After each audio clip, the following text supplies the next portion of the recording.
Khammam advocate lawyer association నుండి మాట్లాడుతున్నాం. ఈరోజు ఇందిరా పార్క్ వద్ద జరుగుతున్నటువంటి లంబాడ ఆత్మగౌరవ వేదిక సభకు వచ్చేసిన మేమంతా. ఈరోజు రాష్ట్ర ప్రభుత్వం, కాంగ్రెస్ ప్రభుత్వం, రేవంత్ రెడ్డి గారు మీరు ఇంకా బంజారా ప్రజల్ని సహనంగా పరీక్షిస్తున్నారు. దీనికి మీ తెల్ల వెంకటరావు కానీ, స్వయం బాబురావు కానీ తక్షణమే సస్పెండ్ చేయాలి, లేకుంటే వాళ్ళపై క్రమశిక్షణ చర్య తీసుకోవాలి. మీరు తీసుకోవట్లేదు కాబట్టి వాళ్ళని మీరే సుప్రీంకోర్టు దాకా పంపించారనేది మా జాతికి అనుమానం వస్తుంది. మీరు ఎందుకు ఫుల్ స్టాప్ పెట్టేయడం లేదు, వాళ్ళ ద్వారా వాళ్ళ మీద ఎందుకు చర్యలు తీసుకోవడం లేదని దీన్ని మేము ఖండిస్తున్నాం. భవిష్యత్తులో మా ఓట్లతోనే మీరు గెలిచినటువంటి ముఖ్యమంత్రి సీట్ల మీద కూర్చున్నారు కాబట్టి మీకు అడిగే హక్కు మాకు ఉంది. మీరు దీన్ని ఫుల్ స్టాప్ పెట్టిస్తారా, లేకుంటే రాబోయే రోజుల్లో ఇదే కాంగ్రెస్ ప్రభుత్వం చివరి ముఖ్యమంత్రి సీటుకు మీరు అంకితమవుతారు. దీనికి మీరు తక్షణమే వాళ్ళపై చర్యలు తీసుకోవాలని మేము డిమాండ్ చేస్తున్నాం. మాది ఖమ్మం అడ్వకేట్ చేసి మీరన్న ఈరోజు హైదరాబాద్లో ఆత్మగౌరవ సభ, లంబాడి ఆత్మగౌరవ సభకు విచ్చేసిన మా మిత్రులకు ఒకటే సందేశం తెలియజేస్తా ఉన్నాను.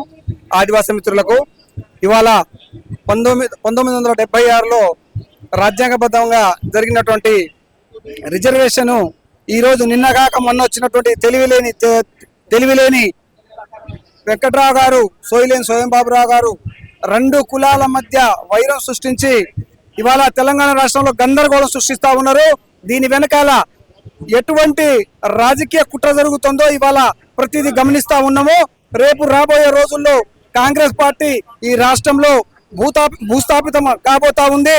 ఎందుకంటే ఇవాళ ఈ 3 నెలల నుంచి ఈ జరుగుతున్నటువంటి పరిస్థితులు మీ కంటి ముందు చూసి నిలబడతా ఉన్నారు. కానీ దీనికి ఎక్కడా కూడా చెక్ పెట్టట్లేదు. ఇవాళ మీ పార్టీలో వచ్చినటువంటి స్వయం బాబురావు గారిని, ఇవాళ తెల్ల వెంకటరావు గారిని బతికించుకోవడం కోసము వాళ్ళ వెనకాల శక్తులు చేరి వాళ్ళని డబ్బిచ్చి ముందుకు నడిపించి ఇవాళ మా లంబాడి బిడ్డల మీద దౌర్జన్యం చేపించి సుప్రీంకోర్టు దాకా ఇవాళ మమ్మల్ని ఇబ్బందులకు గురి చేస్తా ఉన్నారు. మేము రాబోయే రోజుల్లో ఖచ్చితంగా కాంగ్రెస్ పార్టీకి ఒకటే హెచ్చరిస్తా ఉన్నాం. మా ఓట్లతో మీరు గెలిచారు. ఇవాళ మేము పెట్టినటువంటి భిక్ష మీకు ఇవాళ 60 కాన్స్టిట్యున్సీలో గిరిజన లంబాడులు ఉన్నారు. అది మీరు ముఖ్యంగా గుర్తు పెట్టుకొని దీని మీద ఏదో ఒక నిర్ణయం తీసుకోవాలని చెప్పి మేము ప్రభుత్వాన్ని హెచ్చరిస్తా ఉన్నాం.